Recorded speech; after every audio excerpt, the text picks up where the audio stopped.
Hello and good evening. Welcome to the Rangers Rabble podcast. It's Monday night. Can only mean one thing. It is the phone in. 01416287237. When the line's open, you see the wee ticker going along the bottom of the screen. Massive week. Yes, ladies and gentlemen, it is the Rangers Rabble Christmas night out on Saturday. Well, hey, we're all looking forward to that. But no, on a serious note, Thursday night, business trips to Betis for Wilf. And then Sunday, we've got the cup final as well. Maybe you want to come on and talk about the weekend against Dundee. We talked about that yesterday, but there might be some stuff that we missed. Get on, pick up the phone, let us know. Two gentlemen desperate to talk about the weekend and what's coming ahead is Wilf and Connor. Wilf, how you doing? All right? Yeah, I'm fine, Robert. Nice wee Brucey bonus yesterday. Rounded off the weekend quite nice. And as you say, I've got a wee business trip to Spain on Wednesday. So, yeah, looking forward to that. So, yes, it's all good at the moment. Connor, you've recovered from a virus to be available tonight. It's good to see you, mate. How are you doing? Yes, all good. Aye, back fighting fit. Not quite sure it was a virus, right enough, but it was. Was it? It was whatever it was. Robert, in Scotland we call it a hangover. A hangover, aye. Was it a hangover? No, we'll have a name for it at some point during the podcast. I'm quite sure of that. Yes, I'll let the comments decide why no, that because that's no dangerous. No, all good though, and certainly no better tonic to make you feel better than a weekend where a couple of results go your way. Oh, listen, fantastic. But again, only great if we go ahead and capitalise, which I'm sure we'll come to throughout the next 60 minutes or so. So as I say, ladies and gents, we are live on YouTube. Like and subscribe, get your comments in. We'll fire a couple up. And if you want to speak to Martin, he is behind the scenes tonight. I know he made a rare appearance on the Scottish Football Show last night, stung up a bit of a hornet's nest, which we're going to come on to in a couple of minutes as well. So both of you guys have said that you have sort of delved into last night's offering, and you heard Martin and Kerr have a good old chat about the Europa League and the conference and sort of what would we prioritise on a week like this week with a squad that's maybe bereft of personnel due to injuries and some players sort of missing through no fault of the manager's own. So, well, if I'll start with you. How, if you're Philip, come on, you look like him actually. Got a bit of a look at the one about you, but you're Philip, come on. How are you going about it this week? What's your priority? My priority is Thursday because it's the next game. Oh, you even sound like Philip, come on. It's simple. That's the way it is. Rangers have to approach every game to win. I mean, ideally, if we beat Aris Limassol, we could maybe go at Thursday a bit half cocked because a draw would do us. But even then, we'd need to put a strong team out because Real Betis are nobody's mugs. You know what I mean? They got a draw with Madrid yesterday or the weekend there, so they're nobody's mugs.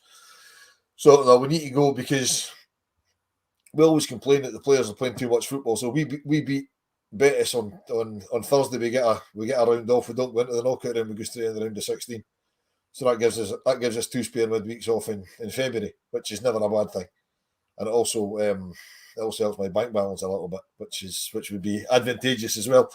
But no, we've got to go into Thursday to win the game, and then hopefully Sunday looks after itself. I mean, looking at the recent past of this team, and the Rangers squads in the last 2 or 3 years, we seem to do okay in the bigger games. When then it's what I mean. We've tripped up in the European campaign. We've tripped up against Aris Limassol, who quite frankly aren't very good. But we've beat Betis at home. We've beat Prague at home. We've drawn in Prague. So there's nothing to say that we can't get a result in Betis. And then Aberdeen should just take care of itself on Sunday. You know, I mean, the players won't really have time to think about it. I mean, what a boost it would be to win the group, to win the Europa League group, to know that we're straight into the last 16. By the time they get back, they'll basically get back on Friday. I'd imagine they'll stay there Thursday night. They'll get back on Friday. Saturday they'll do a bit of light training on Friday, potentially before they leave Spain. Saturday morning they'll do a training session. Then they'll go to the hotel for the night before the cup final. They won't even have time to think about it. So you've got to prioritise. For me, you've got to prioritise Thursday because we have to stay in this Europa League. We have to win that game on Thursday. Listen, Aldo, we are the people, became a YouTube member, so cheers for that, Aldo. And listen, we've got our first call of the night, 5 minutes deep, and they're on the phones already. Ian, how you doing? Hello. I have, like the Undertaker, I've made a grand return to the show. I used to call this show a lot, but as I say, like the Phenom, I have returned. No, listen, delighted to have you. And what's your point for the guys tonight? Well, you know what I mean. Obviously we're pleased after this weekend because another team that we shall not mention did not win their match or even get a draw this weekend, and now we believe we're back in it. It's just that I have too much PTSD from all the years of thinking that we were in it and then us slightly started to slip. My point is that are we going to be guilty of getting too ahead of ourselves again, or do we generally believe that this is now a title shot, that we have a shot at doing it? Because again, I've got too much PTSD from this team for the last few years, apart from when we did do it. But I think we can. But it's about just being about what's that word? Consistency. That's the word I'm looking for. Like, try not drop as many as they do. And it was really enjoyable watching them finding out that they'd lost, because I didn't watch it because why would I put myself through all that torture? But then I did. I just checked the internet, and I was like, oh, my Sunday's just been made better. Woohoo! Connor, I'll put that to you. Ian's little woohoo there. Nice little segue to you because you're as dour as sin. But how do you see it? How does it play out in your head? First of all, I'm absolutely not dour. Let's just set the record straight on that. Look, I think it sounds like a cliche and the obvious thing to say, but we can only take it a game at a time at this moment. Yes, that was a handy result for us yesterday. There's no getting away from that, but we've got to take advantage of that. And we've seen recently us failing to do that. We've seen it 2 weeks ago. They dropped points at home. We then end up failing to beat Aberdeen and not taking advantage of that situation. So it's our responsibility to do that. We've also got to remember that after this weekend, we will have 2 games in hand over Celtic. And when those games get played, I would suggest will probably be after the Old Firm game. So I think a lot of the onus will go on that. I think if we can get a result in that game, even a draw, I don't think would be terrible. But if we can pull off a win in that game, then yeah, it's very much puts it squarely in our hands, because you win that game, then you've got 2 games in hand to win and you go top. But that's a long way off, and it makes it sound easier than it will be in reality. So, I've never not believed there was a title race, in terms of I've never been ready to sit here and sew Celtic's ribbons onto the trophy. I know that's been the popular thing basically since the first game of the season when we lost at Kilmarnock, but it's a long season with twists and turns. January is an important month as well in terms of recruitment, and if we can get people in and who we can get in the door, a lot will be told then, because make no mistake about it, they'll invest in January because they'll have to, because they've been every bit as bad as us. They've just had that wee bit more of a rub of the green, pardon the pun, than we have. So I think, yes, there's a title challenge, but it's down to us to take care of our own business and let them do what they're going to do, basically. Ian, sorry, Robert. Sorry to cut across you. Connor, the first of those games in hands next Wednesday. So before we go to Parkhead, we'll be back to 1 game in hand, which is Hibs at Easter Road, end of January. Right. Ian, so we'll have one after the night. Fair enough. Ian, just taking the game in isolation, 19 sleeps. I mean, how confident are they going to Parkhead and taking on Celtic as it stands tonight? Well, they're not invincible. Let's just put it this way: they're not immortal and all that. They are beatable, as we've seen this weekend. I think I'm not gonna not say that we're gonna go to the hellhole and not win. Oh wait, no, it's called Parkhead. And not get a result. I think we will. I'm confident that we will, because they'll be feeling it more than we are, because they lose one game and their whole minds explode. I'm surprised they weren't coming out blaming everything blaming the pit, blaming the plastic pitch yesterday. I was waiting for it and nothing. It was like, oh, they actually did they half accept defeat yesterday? What a shocker. On that, I do think we can get a result. It won't be.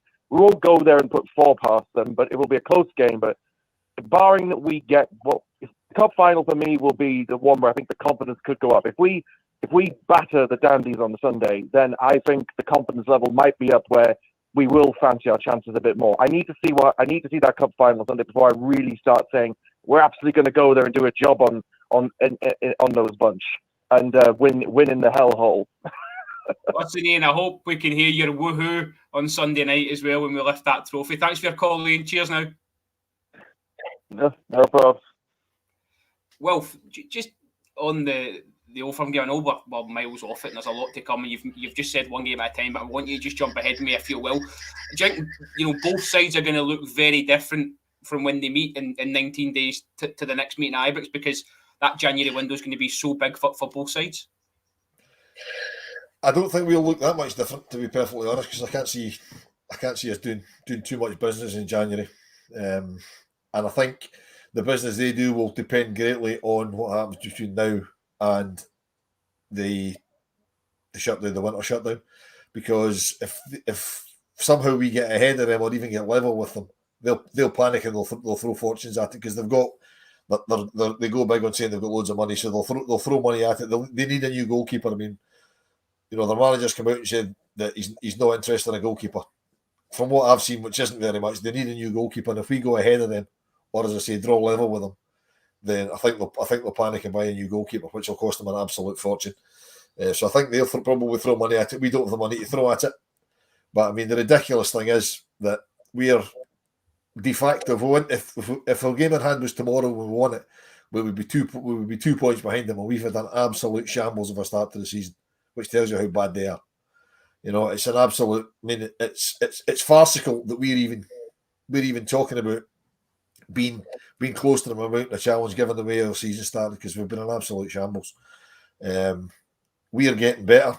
Hopefully, I don't want to look that far ahead. I mean, the big thing Sunday, somebody put in the comments earlier, Sunday's massive, because success breeds success. And if we win on Sunday, which we're better, then I think that'll kick us on. Win on Sunday. Win one of the games in hand against St Johnstone. Just keep winning games. We can afford to go to Parkhead and not win, but just obviously not lose. We can afford to go there and possibly get a draw. Connor, I don't know if the producer can get that comment from Bluebells or Blue back up about Betis, if he can, while I'm just sort of chatting away there. Will sort of touches on there about going and getting the job done on Sunday. But if we can come back to Thursday night, if you will, Real Betis, they got that draw against Real Madrid at the weekend. We don't really fare. See here it is. Here, Betis home form is ridiculous. Getting anything there, especially with the reckon the Spain is highly likely. Focus on the final. Couldn't make or break a season. Play the kids in Spain. Now, I don't see that happening quite. However, and as well with Clement's mentality of the next game is more important. What does it look like in your head? Do we go there and go gun ho, empty the tank, and then not get the result, and then your players are sort of on their arse, shall I say, for want of a better phrase, for Sunday? How does it play out? Well, I mean, look, first thing to remember is Aberdeen have also got a game on Thursday, so it's a rare situation for us where they don't have that extra rest time either. But it's a different scenario, isn't it? They know their fate. They're already out. We've got something to play for, which makes it a lot more. That is true. But for me, and as a Rangers fan, I want to see us going to every game with the mentality of trying to win it. And we also have to remember that there is a lot riding on that game. We can get through to the next stage of Europe, but we can still top the group if we get a win, which is going to be a tough ask. There's no getting away from that. Betis have got a superb record at home, but they're not invincible. They've shown fallibilities in this European campaign. The game against Prague, for example, where again, it's another defeat for them. A result that didn't really do us any favours in the end because of what we done. But we've got to go there with the belief that we can win. I mean, look, I know it's different times and it's a different squad, but you wouldn't have gave us a hope in hell of going to Dortmund and winning, and yet we did. And that was an arguably even high pressure game because we won't be out of Europe, even if we lose. So I think, for me, you go for it. You play your strongest team and try to win the game, because I know it's a raging debate that we have, but for me personally, I don't want to be playing in the Conference League, because then we're going to end up the same way they ended up, because we're not going to go and win the Conference League. Why are we not going to win the Conference League? Because we're not good enough. You think about it, who's in the Conference League this season? Who are the favourites to win the Conference League? Some of the boys were saying Leo were in there. Leo are in there, Aston Villa are in there. Yeah. They're probably, certainly for me, they would be my favourites in current form. And if we came up against them, I think we'd suffer a similar fate to Hibernian, just the way that we are right now. So a 5-0? A humiliated Ibrox 5-0 of Aston Villa? Maybe not at Ibrox, but certainly at Villa Park. Listen, I think you've... Think about it, Robert. You say that, but Aris Limassol came to Ibrox, a team who to that point had only ever won one game in Europe, had only ever taken points off one team, and that was us. And that happened in Cyprus at a time where we didn't have a manager, so you could kind of not excuse it, but almost take it in the chin and think, right, well, we'll be better, we'll get one back at them at Ibrox, and we failed.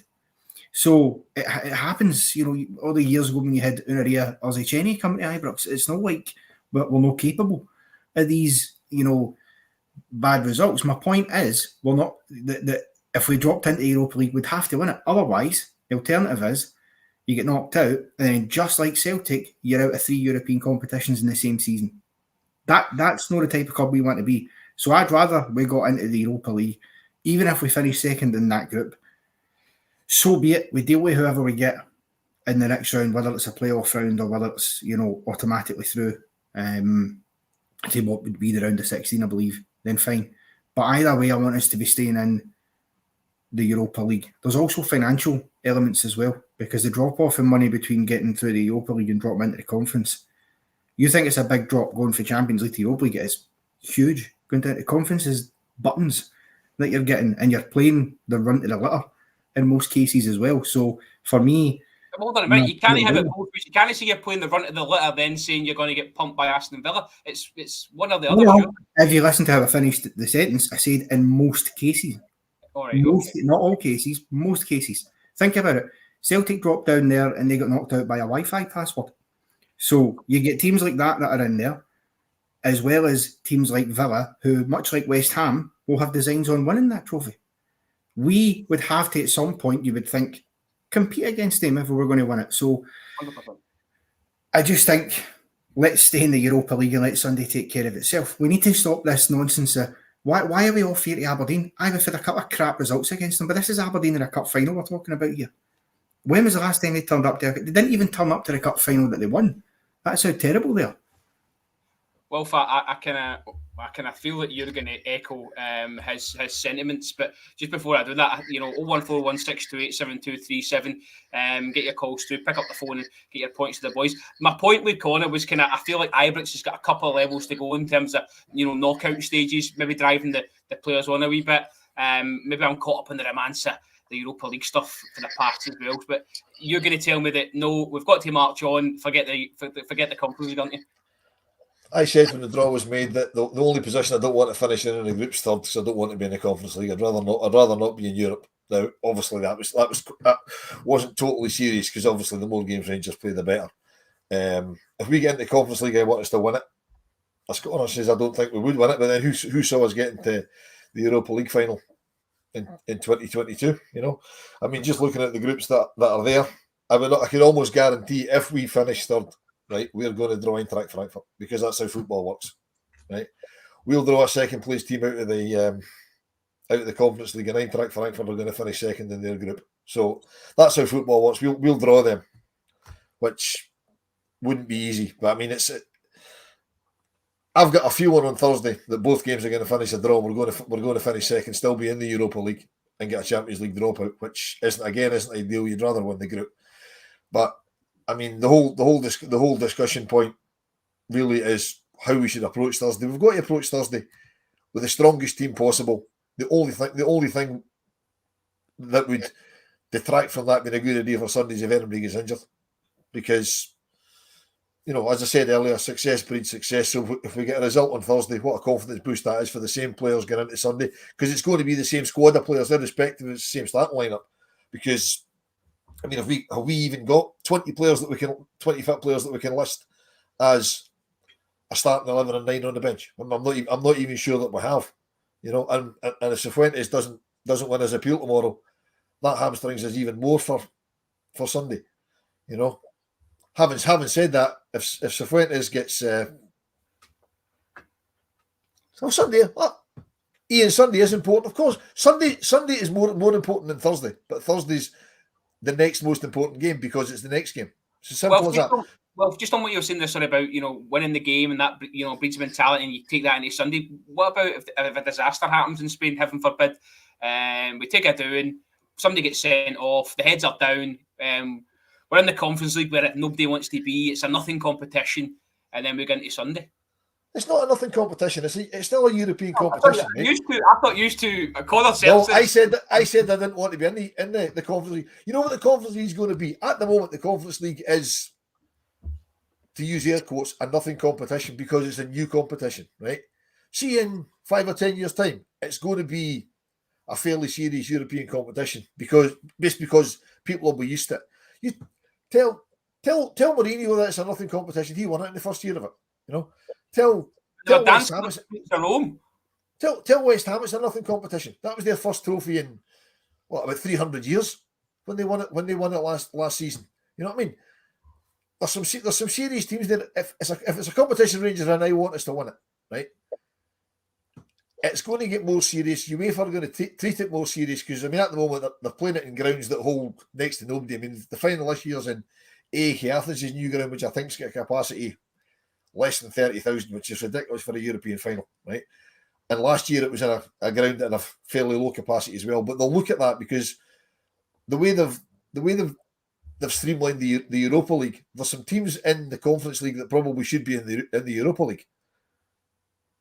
And that, Curry, is 100% correct. The manager won't accept anything less because it's what it's about. It's a European competition. It's coefficient points. It's everything.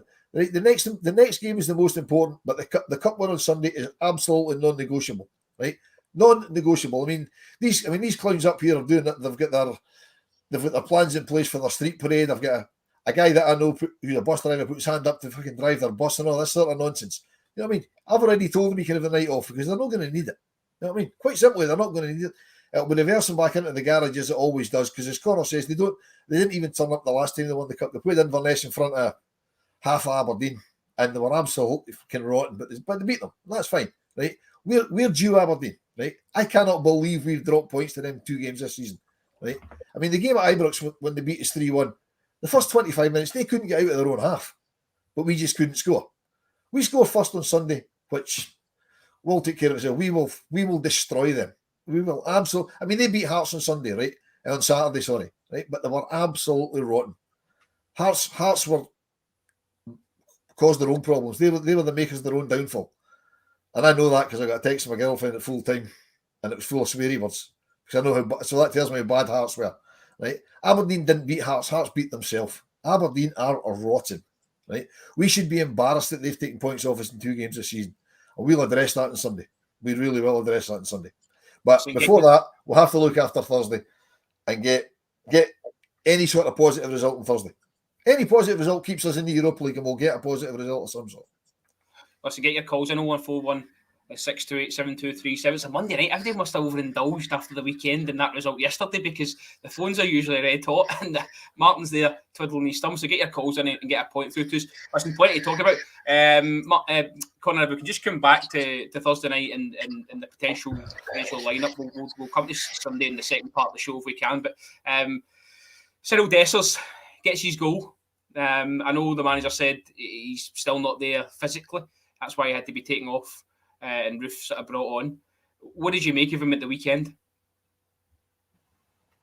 Yeah, I thought he was all right. I think probably one of the better performances he's had since he came. I thought he took his goal really well. I mean, he done well enough prior to that, the build up to the goal, and then his first shot was kind of blocked off and so go after it. But it's a great finish. on the rebound. And I think for somebody that must be as low in confidence as he is, that can only be a good thing. But, I think for all the endeavour that Dessers has, and he's clearly got the will to fight for it, I think he feels he's a better player than what he's given, an account of so far in a Rangers jersey. And he'll want to prove that, but I'm just not sure yet he's got the quality to do it.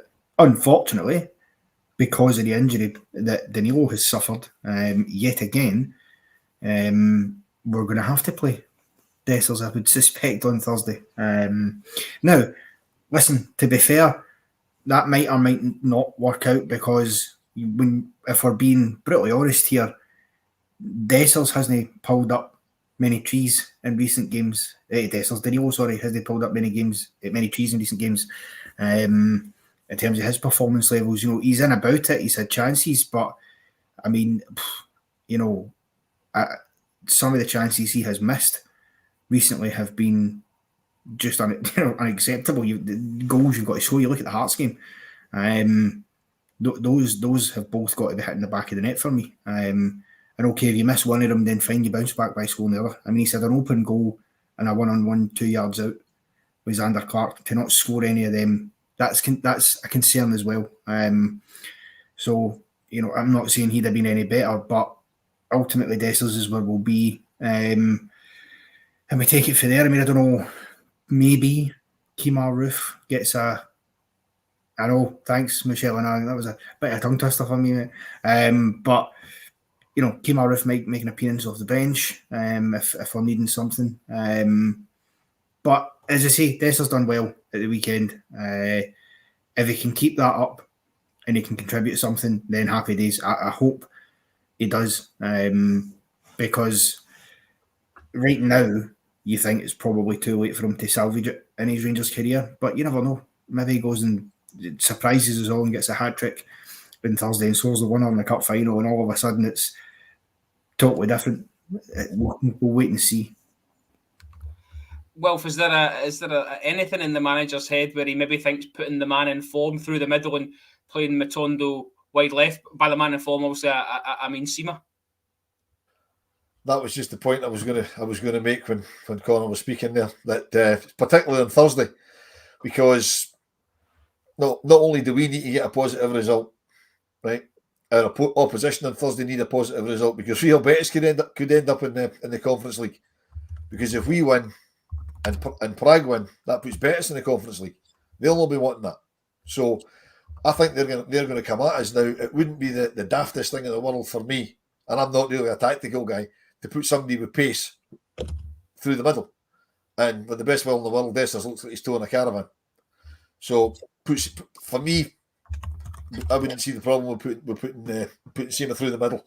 The other thing with that is, if we've got any of our players on current form going one-on-one with a goalkeeper, I know the one that I think is going to score the goal, and it's Sima. I mean, Sima, okay, he missed one at the weekend, but usually he goes one-on-one with the keeper. You'd fancy him to score it.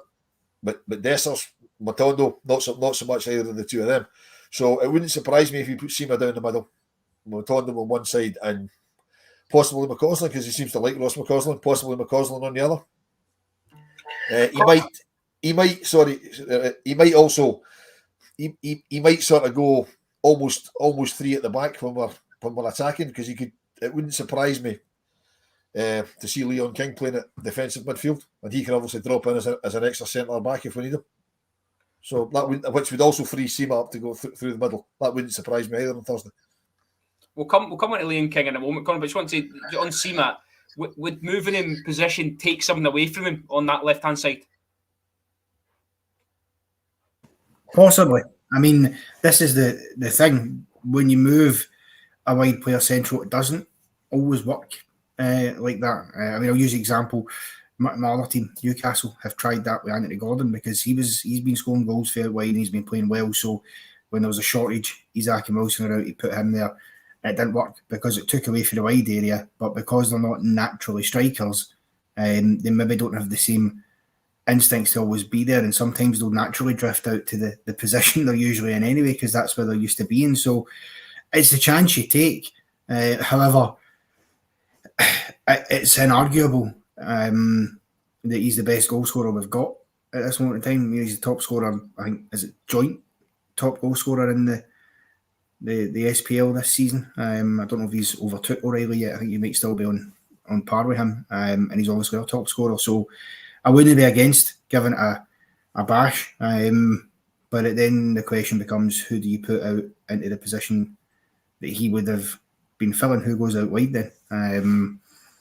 Because you still need to have the two there, and that's my concern, is what do you take away from the wide areas? Have we got enough in reserve to fill that gap? Because bear in mind, he creates more than just the goals that he scores. His presence out wide and the physicality to get past players and occupy defenders, that has contributed to one or two goals as well in terms of creating space centrally. So, who else do we have that can do that? Because I wouldn't be convinced that Lammers would be the best bet in the world for that. But I would suspect that he would possibly be the one that would drift in. You're going to come in there, Wilf? No, I was just listening intently, and I can't really argue too much with what Connor says. I just think it's an option for the manager, putting pace down the middle, And I get what he says about it not always working, but you don't know if it's not, you don't know if it's going to work till you try it. So, have you got confidence in Rabbe Matondo to come in there and do a job? Because I don't think I've seen enough. I think we can safely say now he's been given the chances, and to take Sima away from there and put Matondo in, it wouldn't fill me with absolute confidence, I must say. Seema's better out there than Matondo, but then I would put, if you're thinking that they're going to come at us on Thursday and we need a bit of pace up front, Seema's the only player we've got that's got pace that you can play through the middle. You couldn't play Matondo through the middle, I don't think. So it would need to be Seema, unless like his comments, we could possibly start Roof, but you wouldn't get 90 minutes out of Kemar Roof, and I wouldn't be too confident with him because he's not the quickest either. So it's only if the manager thinks that Betis are going to come at us, and we're going to have to sit in and kind of go quite defensive. For me, you need pace through the middle, and that only pace you can do with that Seema. As for Matondo, I think he would be okay as long as there's space for him to run into. I wouldn't be too confident if he's got to beat players, but if they're pressing us on, he probably would need to do that anyway. So I don't really know. It's a conundrum. That's why the manager gets paid an awful lot of money, and I'm sitting here on a daft podcast. Listen, get your calls in. Have your say. Speak to the guys. 0141 628 7237. Where are the regulars tonight? They're in hiding. Are they saving themselves for a big weekend? Let us know what you're up to. Let us know your plans. If you just want to come up and rip me about what green top I've got on tonight, which isn't green, by the way, it's grey, but it's this light makes it look green. Connor, Wilf made a point there. We finished the game with Dujon Sterling and Leon King playing essentially. Do you think either of those have got enough to stake a claim for Thursday or even into the weekend? Because we know we've got a player that would probably start Sunday that could be out. Should an appeal not be successful tomorrow?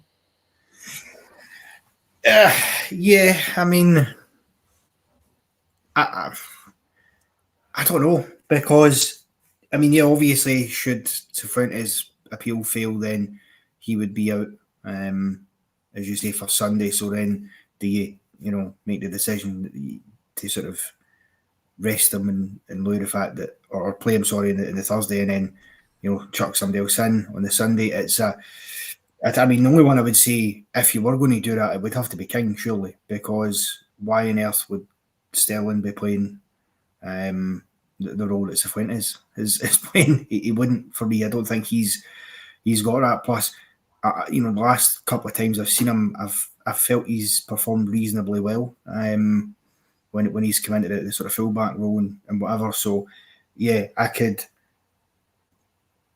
see maybe going down that route, but these are huge games, and for me, as best you can, and I get it, I understand, and I see in the comments, I know we're thin on the ground, I know that we've got injuries and potentially a suspension, but you've got to, as best you can, get the strongest 11 players that you can muster up onto the park, because it's huge gambles to take. I mean, say he does do that and it all goes wrong. The first thing we're all going to be chatting about in this pod is, Why has he played King and Sterling? What's going on there?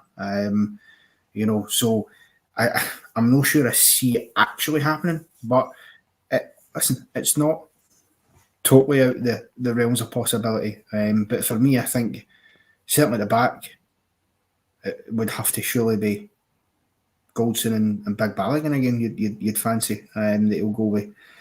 And unfortunately, because Redvan's not in the squad, we're going to have to deal with Borna Barisic again. Having said that, could you put Sterling in for Barisic on Thursday? Maybe. But I don't think he will. It's the short answer. Well, you obviously think Leon King done enough to start Thursday. Paul's just throwing Bailey Rice's name in for the cup final. He looks miles away from it now, doesn't he? But since that comment from Michael Beale, it's almost like the Grim Reaper put a hand on his shoulder. Yeah, Bailey Rice seems to have fallen right out of favour. I don't know whether Philippe Clement doesn't fancy him or thinks he's too young, or I don't know. I mean, you got to mind Bailey Rice is only 17. I mean, we keep calling Ross McCausland young. Ross McCausland's 20. There's a big difference between being a 20-year-old football player and being a 17-year-old football player, particularly in the games that we're playing. I'd have no problem putting Bailey Rice in, but you can't bring him in out of nothing. You know what I mean? You can't just. He's not been anywhere near. But Leon King appeared out of nowhere on the weekend, you know, and it wouldn't surprise me at all, as I said, that he features to some degree on Thursday night. Particularly if Sifu loses his appeal tomorrow and is out of the cup final. I mean, go back to the point that you made to Connor a couple of minutes ago. If Sifu does lose his appeal, I'd be starting him on Thursday and just tell him to go run himself into the ground.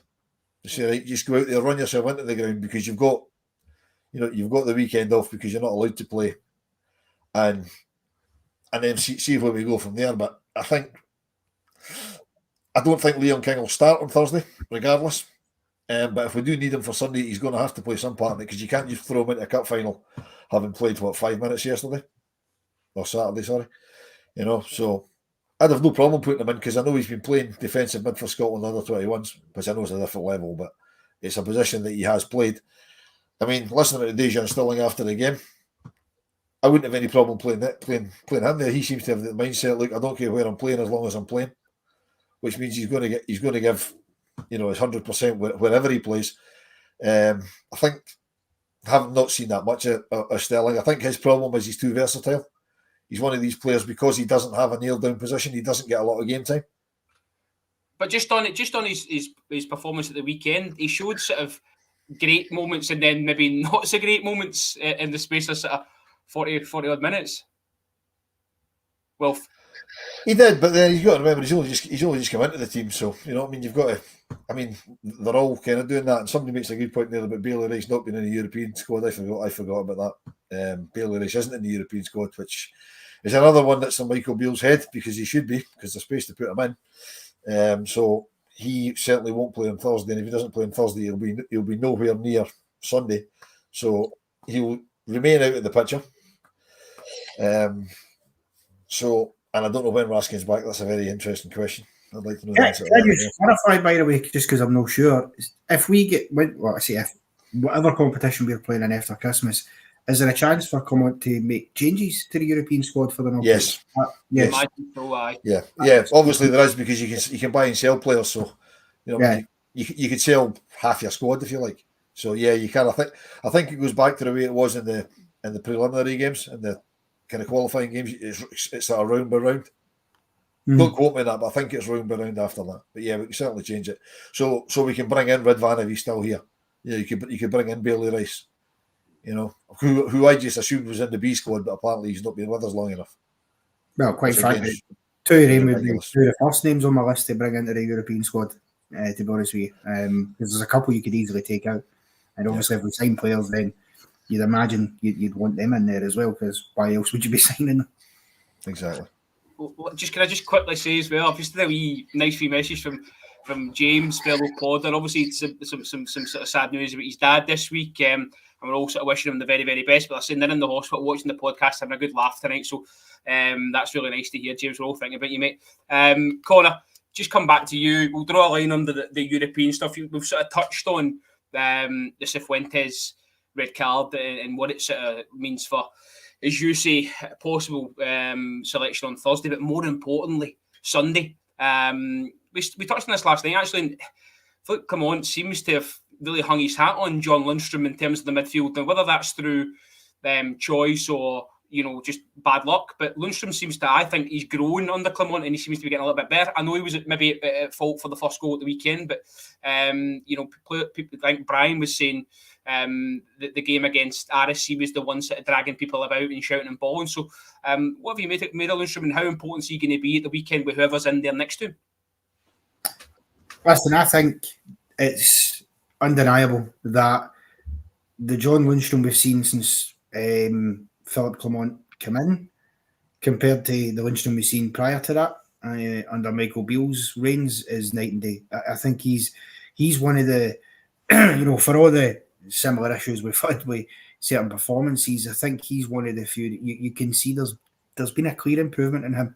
Since saying, look, has he been perfect? No, but nobody in that squad has been perfect. He's had these moments where he's made mistakes, but I think he's a hugely important player for us. And do you know what value he brings as well? Not just the experience and all that and how good he can be in the middle of the park, but also the fact that, unlike a lot of other players, John Lundstrom he's a sturdy player. He's strong. He stays fit more than 90% of the players in that squad do.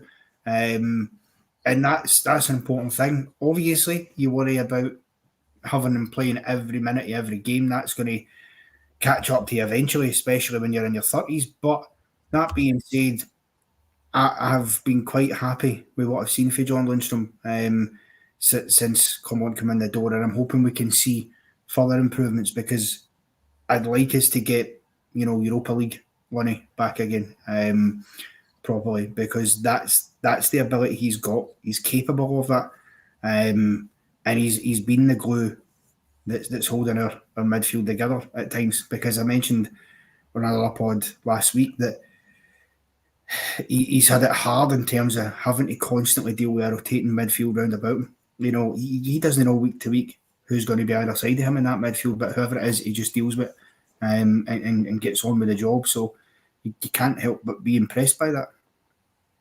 Excellent. No, listen, somebody's put there, agree with Connor on Lundstrom. I have a serious dislike for him. And then in brackets Lundstrom. I had to clarify it was a dislike for Lundstrom and not for you, Connor. I like that. Listen, from one John to another. John is on the line. John, thanks for calling. How are you doing? All right? Good evening, panel. Good to speak to you again. It's been a while. I'm just following up a couple of points about. The first one is about Kevin Clancy. Again, I know it's a Rangers podcast, not a refereeing podcast, but consistency is all we're all looking for from referees. And after the boy, the Dundee player, tries to rip Besser's shirt off, doesn't book him, 30 seconds a minute later, on a similar challenge, and he gets a yellow card. Things like that, just, they really irritate me. And I was at the game, and everybody was going after that, going, why are you not booking the Dundee players when you 30 seconds later you book Bonner for the similar challenge? Everyone's seen that, and you think they're looking at it and going, that's like Clancy's at it again. We've always suspected he's a bit biased, but I'm just wondering what you think about that. And should he be referee in Rangers games if something as blatant as that? It's obvious. To me, it's obvious that he should be either booking them both or not booking any of them. I saw Will's shoulders go back as you mentioned Kevin Clancy's name. So, Will, come on, unload, son. Well, Kevin Clancy's a very, very poor referee, right? And he's no friend of Rangers, but then I don't know any of them that are. The two incidents that John's talking about, he's 100% right. Borna Barisic' yellow card, there was a yellow card every day of the week in every game of football you'll ever watch, right? But so was the Dundee players 30 seconds before it, which he let go.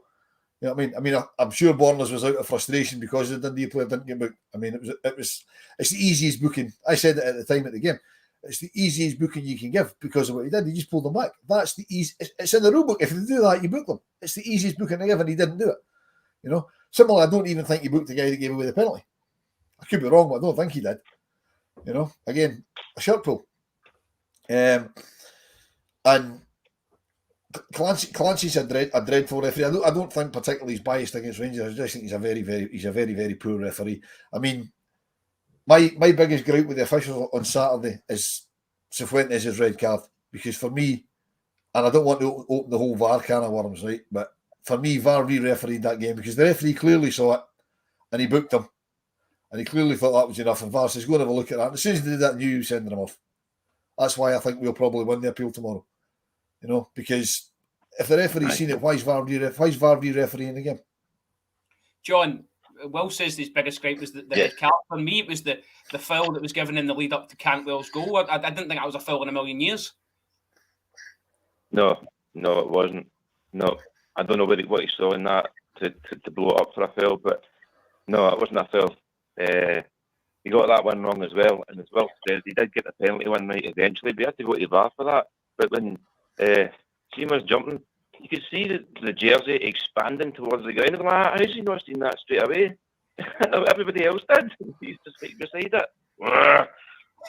Oh, we get it like that. Anyway, sorry, didn't mean to swear there. But my second point is, after them getting beaten yesterday, which was a tremendous result, that's them worst 2 in the season at Rugby Park.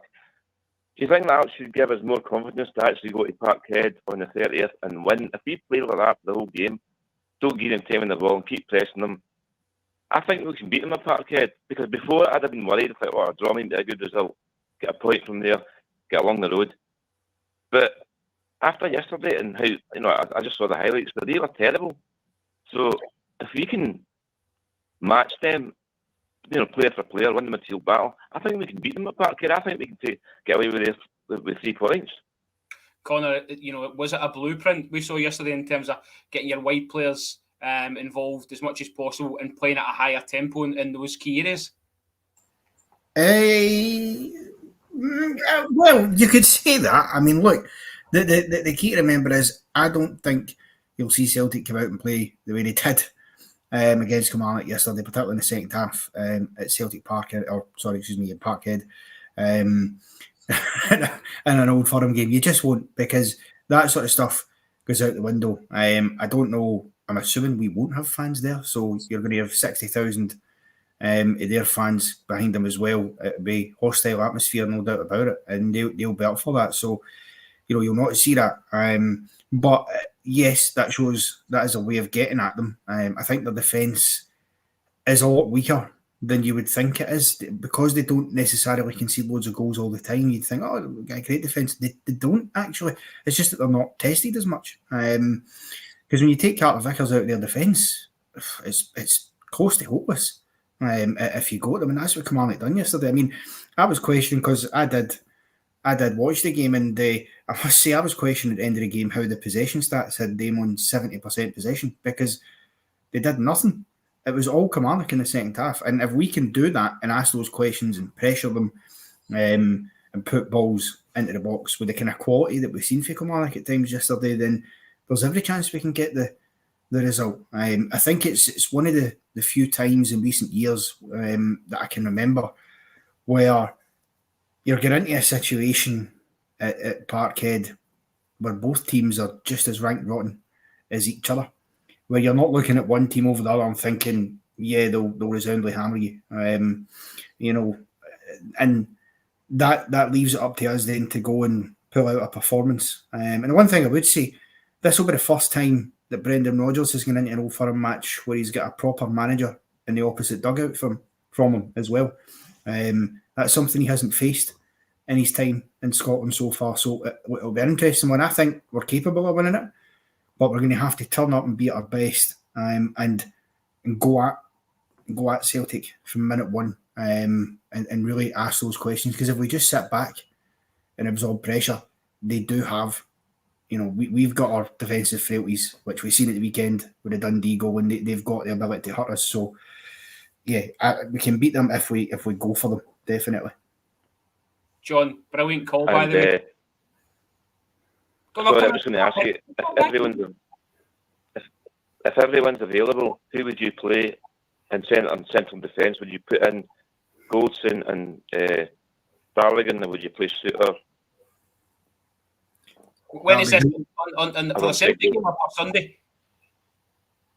The Celtic game. Wilf? On current form, Goldson and Barligan. Easy choice for me. The way things. If the game was tomorrow, Goldson and Balogun. Connor? Totally agree. Goldson and Balogun. I would absolutely love to see the big man flatten Kyogo. That would be fantastic. Because if you see the two of your aim standing next to each other for a corner, the height difference will be remarkable. I can assure you. So, no, I'd have that all day long. If all is fit and ready. Plus, I think a guy like Balogun, he's been there, done it, as they all have, but he's had more joy at Celtic Park over the years than John Souttar has. So, and he's in better form, as well said, which is the primary thing to go on. You really need to stop that, Connor. There's no such place as what you've just called it. Sorry, Parkhead. I know. He's dishing out Rabble lines for this, Connor. You better behave yourself. John, brilliant call. That was great. Call back again, mate. All right. It was great having you. Yes. Robert, before Sorry, John. Robert, before we carry on, there's a bit of debate going on in the comments about what's the crest on that top you're wearing. It's Manchester City. That's what somebody said they thought it was. Yeah. It is Manchester City. So we'll just leave that there. We'll let that lie for a bit because I can see Connor dying to jump down my throat. Okay then. So I did want to just touch on, obviously we've been talking about Celtic now, and it's a big week for us as well. And this result yesterday does sort of push the focus a little bit onto the 30th. People were jumping my head a little bit, but so we've got Betis, the League Cup final, the St Johnstone game, Motherwell, Ross County. They've got Feyenoord, Hearts, Livy, and Dundee. Wilf, do you see them dropping any points at all before we play them? No, and the reason I say no, it's as I said after that game yesterday, it's always when we don't expect it. So I never expect them to drop points, so it's a nice bonus when they do. I mean, I would love Hearts to take something off them on Saturday, but I really can't see it. But I don't really care what they do, because if we continue winning games of football, we win the league. Simple as that. Because we win against St Johnstone next week, which is one of the two games in hand we'll have by then. That puts it back to 5 points, assuming they've beat Hearts. We'll win the next two games. We'll go to their place, even get a draw. We're de facto 2 points behind them. That's enough pressure to ramp up on them. With a game in hand, that's fine, no problem. We'll just we keep winning games of football. That'll put pressure on them because they will drop points. We'll probably drop more points as well. We all said at the start of this run of games when we came back out of the international break, look, we had something like 12 games in 36 days or whatever it is. And everybody said, look, both teams will drop points. That's happened. We dropped points against Aberdeen. They got beat yesterday. There's still a chance that one or either of us can still drop more points out with playing each other. When obviously something's got to give. So we've just got to keep winning games of football. We'll have to keep looking at it a game at a time, though. It's from a league point of view. It's shite that we've got a cup final on Sunday because they get another game ahead of us. However, it's not shite because the winning the cup's going to give us the impetus to go forward, and they might slip up on Saturday. You don't know, because I could see if they go behind on Saturday, I can see Parkhead getting very, very toxic because their support aren't very happy with the club at the moment anyway. So if Lawrence Shanklin can do what everybody tells me Lawrence Shanklin does all the time and score, then who knows? Martin thought Shanklin was carrying a bit of weight, but that's probably a podcast for another time. He threw that into the mix last night. He threw a lot of things into the mix last night. He was a loose cannon. I could hardly control him. It was a nightmare. Okay, time for one more call. 0141 628 7237. Connor, the fixtures are sort of read out to you. Motherwell away. We know they're not in great shape. We've got no Cedric Hitton. We've got no Fashion Sakala. These guys love the occasion there. Is that the only one that sort of seems sort of difficult to navigate on paper?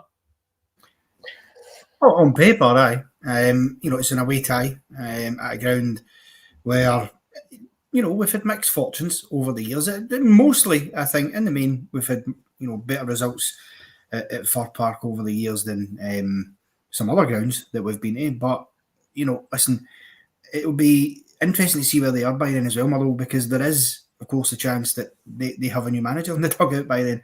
I don't think they will, personally, nor do I think they should. But you never know. So it certainly is the one you would look at, and it's the one directly before it as well, and you think, if there was ever a game that we could bottle, it would be Motherwell away a week before you go to Parkhead, and play them. So we'll wait and see. I think we'll win all our games between now and then, and I think they'll do the same personally. Because looking at it, we're both got not easy fixtures, but easier fixtures. In the build up to, and certainly it helps that Motherwell's the only away game I think we've got in that time, so that'll be nice for us. But we'll see, as Wolf says, if we win, we just keep winning games of football, we'll win the league. The one thing the weekend did do is it put our own fate squarely back in our own hands again. Something which it has not been in the league pretty much for the whole season. So just keep winning games, and I think we'll be fine. Easier said than done, but that's all you can do. Well, if this next question is no much of a stocking filler, it is more of a time filler, but it was asked earlier on, if Rangers had played on Sunday and Celtic had lost on Saturday, would we have capitalised? That's a question that I think is quite pertinent because of how many times we have sort of thrown these chances away. It is, and I'd like to think yes, but in reality, it's probably no. Because 2 weeks ago, as Connor said earlier, they drew at home. We went to Pittodrie against a team we should have beat because Aberdeen are ranked rotten, and we dropped points. We weren't very good. We were lucky to get out there with a point. It's a mentality thing. I mean, for me, we put a little bit of pressure on them winning on Saturday because it's the first time in a long time we've played before them. And look what happened to them yesterday. So I just hope if they do win their game this weekend that we don't play the St Johnstone and drop something, because the pressure then's back on us, because that gap's back up to 8 points again. Albeit we'd have 2 games in hand. The other game in hand being against Hibs at Easter Road, because somebody was asking in the comments who the other one was. It's Hibs at Easter Road, which is this weekend's Cummins game. But I think the manager said after the game the game on Saturday that you can see that more togetherness in the team. Hopefully, that more togetherness means that they'll be more together in the head as well. So there's less chance of them slipping up. Less chance of the pressure getting to them because they can kind of drag each other through it, because they're still quite fragile. I think the team are still quite fragile. But as we've been seeing since we came on almost an hour ago, winning the cup's going to be massive, because that'll give them such a lift. Because we keep saying that the guys that have been here for ages are serial losers and they're bottlers. Easy way to lose that tag is to win trophies. Yeah, and you can only win the trophy that's in front of you. So we haven't won the League Cup in 12 years. It's far too long. When I was growing up, the League Cup was the Rangers Cup. Well, we won it. We won it every year, or almost every year. During my formative years. 12 years is far too long for a club the size of Rangers to go without winning that thing. We win that. That's a great shot in the arm for the players. It shows them that they can win trophies. It shows them that they can be a winning team, and that's a great thing to build on. Well, as well, the manager's he's went on and on about breeding winners. He loves winning. He loves winning things together for the people that he's working with, for the supporters. So it's a big moment for him so early on in his Rangers career, Connor. Yeah, listen, it's big. It's huge. There's no getting away from it. And the thing is, as well, you win that, it can kick you on, for the rest of the season. It is, I think, the only thing about the rejigging of the League Cup they done a couple of years ago that I liked is the fact that the final happens in December, because what a chance that is to get your first piece of silverware of the season in December before you go into a winter break that would be coming up in January, and really try and, there's your motivation for the rest of the season right there on a plate for you. It's a trophy that we haven't won in far too many years for my liking, and we haven't got close enough to winning it either in too many of the years. So we have to go out there and win the game, because quite frankly, the only thing worse than losing a cup final to Celtic is losing it to Aberdeen. There's no getting away from it. Losing to anybody would be terrible, but